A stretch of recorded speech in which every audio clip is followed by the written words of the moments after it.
Hello everyone, welcome to our channel. In yesterday's video, we have learned about how to construct the price index number for the year 2007 by taking the 2006 as a base year by using the aggregate expenditure method. Today we are going to see the family budget method. So ఇక్కడ ఏం చేస్తున్నామంటే మనం 2007 యొక్క consumer price index కనుక్కుంటున్నాం by taking the 2006 has a base year. So ఇక్కడ మనకు data అనేది ఇచ్చారు, నేను ఎక్స్ప్లెయిన్ చేశాను కదా, ఈరోజు మళ్ళీ ఎక్స్ప్లెయిన్ చేస్తాను, ఒకసారి చూడండి. ఇవనేటివి కమోడిటీస్. నెక్స్ట్ కాలం అనేది క్వాంటిటీ కన్జ్యూమర్డ్ ఇన్ ద 2006 ఇక్కడ ఏమని చెప్పారు, 2006 అనేది బేస్ ఇయర్ లాగా తీసుకోండి అని చెప్పారు. Construct the consumer price index number for 2007 on the basis of 2006, which is nothing but you have to find out the consumer price index for the year 2007 by taking the reference as the base year 2006.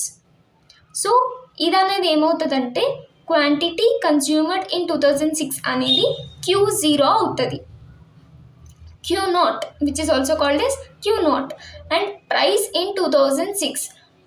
Price in 2006 అంటున్నారు కాబట్టి 2006ని మనం base year లాగా తీసుకోండి అని క్వశ్చన్లోనే చెప్తున్నారు. So ఇది అనేది P0 అయిపోతుంది. అప్పుడు ఇది ప్రైస్ కాబట్టి P అండ్ 2006 అనేది బేస్ ఇయర్ కాబట్టి ఇక్కడ P0 అండ్ ప్రైస్ ఇన్ 2007 ఇక్కడ మనం ప్రస్తుతం కనుక్కోవాల్సింది 2007కి కన్జ్యూమర్ ప్రైస్ ఇండెక్స్. సో కరెంట్ ఇయర్ అయిపోతుంది ఇది.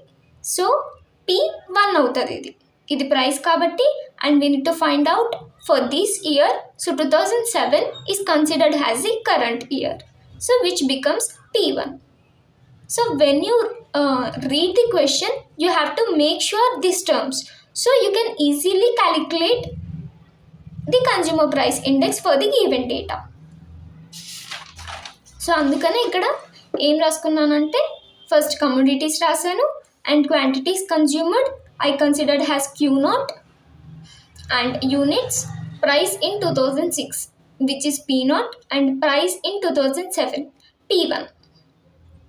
ఇక్కడ మనకి ఫ్యామిలీ బడ్జెట్ మెథడ్లో ఫార్ములా ఏంటి, consumer price index is equals to summation PV by summation V కదా.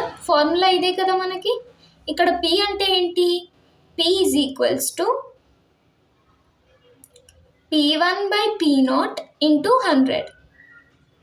V అంటే ఏంటి, V is equals to summation P0 Q0 ఇదే కదా.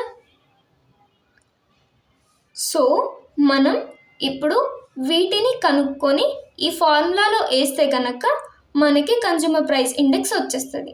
సో ఫస్ట్ P కనుక్కోవడానికి నేను ఇక్కడ ఫార్ములా రాశాను అండ్ V కనుక్కోవడానికి ఇక్కడ ఫార్ములా రాశాను. సమ్మేషన్ PV మనం కనుక్కోవాల్సింది. సో PV ఇక్కడ క్యాలిక్యులేట్ చేసిన తర్వాత వీటిని మల్టిప్లై చేయాలి. మల్టిప్లై చేసి ఇందులో కనుక మనం సబ్స్టిట్యూట్ చేస్తే మనకు ఒకసారి సమ్మేషన్ PV సమ్మేషన్ V ఇవి క్యాలిక్యులేట్ చేసిన తర్వాత వాటిని ఈ ఫార్ములాలో వేస్తే మనకి కన్జ్యూమర్ ప్రైస్ ఇండెక్స్ అనేది కనుక్కోవచ్చు. సో ఫస్ట్ కమోడిటీ ఏకి చూపిస్తాను, మిగతావి నేను డైరెక్ట్గా క్యాలిక్యులేట్ చేసి రాస్తాను. సో ఫస్ట్ కమోడిటీది చూడండి, P1 by P0 అంటే the price of commodity for the current year, price of commodity in the current year. Therefore for commodity A the price of current year is 6.0. Therefore 6.0 divided by the price of a commodity in base year, ఇది commodity and price in base year ఇది P0. So 5.75 into 100. So దీన్ని నేను క్యాల్కులేటర్లో చేస్తాను, ఒకసారి చూడండి. 6.0 divided by 5.75 into 100 which is equals to 104.34. 104.34 ఇలా మిగతాది calculate చేసుకొని రాసుకోండి. సో ఇక్కడ చూడండి, నేను కమోడిటీ బీకి క్యాలిక్యులేట్ చేశాను, ఇవన్నీ కమోడిటీస్కి క్యాలిక్యులేట్ చేశాను. ఎలా అంటే for commodity B P1 is 8.0. 8.0 divided by 5.00 into 100. For commodity C, 9.0 divided by 6.00 into 100, which is equals to 150. And for commodity D, 10.0 divided by 8.00 into 100, which is equals to 125.00. And for commodity E, 1.5 divided by 2.00 into 100, which is equals to 75. And for F commodity, the P, capital P is equals to 15.0 divided by 20.00 into 100, which is equals to 75.00. ఈ విధంగా calculate చేసుకోవాలి. ఇక్కడ మనం P అనేది కనుక్కున్నాం. So ఇప్పుడు V కనుక్కోవాలి. V formula ఏంటి? P0 Q0. సమిషన్ P0 Q0. First అయితే P0 Q0 కనుక్కుందాం. ఈ వచ్చిన కమోడిటీ వాల్యూస్ అన్నీ వచ్చిన తర్వాత ఒక్కసారి సమ్ చేస్తే సమిషన్ P0 Q0 వచ్చేస్తుంది. P0 అంటే the price of the base year and Q0 అంటే quantity in the base year. ఇక్కడ price of the base year ఏంటి? 5.75 and quantity of base year 6. So వీటి రెండింటిని మల్టిప్లై చేయాలి. 5.75 into 6.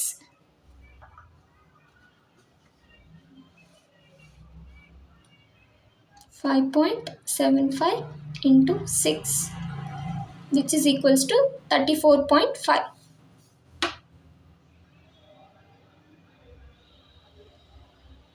ఈ విధంగా మనం మిగతా వాల్యూస్ని కూడా క్యాలిక్యులేట్ చేసేద్దాం.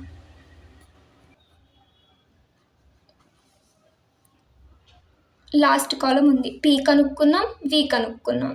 సో ఇక్కడ మనం PV కనుక్కుంటే కనుక మనకి ఈ పైన పార్ట్ న్యూమరేటర్ పార్ట్ అనేది వచ్చేస్తుంది.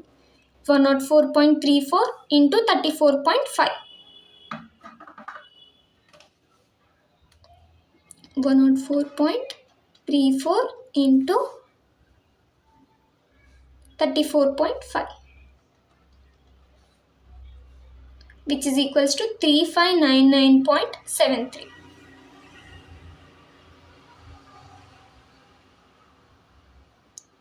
ఇలా అన్ని కమోడిటీస్కి PV అనేది కనుక్కుందాం. ఇక్కడ ఫస్ట్ మనకు వచ్చింది కదా, ఇది అప్రాక్సిమేట్లీ ఈక్వల్స్ టు 3600. సో ఇక్కడ ఈక్వివాలెంట్ 3600 అని రాస్తున్నాను. ఇక్కడ మనం ఏం కనుక్కోవాలి? PV అయితే కనుక్కున్నాం. సమిషన్ PV అంటే ఈ వచ్చిన వాటిని అన్నిటినీ యాడ్ చేస్తే కనుక సమిషన్ PV అనేది వచ్చేస్తుంది. నేను యాడ్ చేసి ఇక్కడ రాస్తాను, అంతలోపు మీరు కూడా నాతో క్యాలిక్యులేషన్ చేయండి.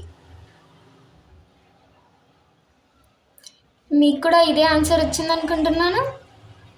వస్తే కామెంట్ బాక్స్లో ఫస్ట్ కామెంట్ చేయండి. అండ్ ఇప్పుడు సమిషన్ PV అనేది కనుక్కున్నాం. ఇప్పుడు సమిషన్ V అనేది కనుక్కోవాలి. సో వీటిని అన్నిటినీ యాడ్ చేస్తే సమిషన్ V అనేది వచ్చేస్తుంది. మీరు కూడా నాతో పాటు క్యాలిక్యులేట్ చేసి కామెంట్ బాక్స్లో తెలియజేయండి. మీకు కూడా ఇదే వచ్చిందా? 146.5. సో ఈ 2 వాల్యూస్ని మనం ఈ ఫార్ములాలో సబ్స్టిట్యూట్ చేద్దాం. Therefore, summation PV is 17,400 divided by summation V is 146.5. Consumer price index for the year 2007 by using family budget method, which is equals to 17,400 divided by 146.5, 118.77.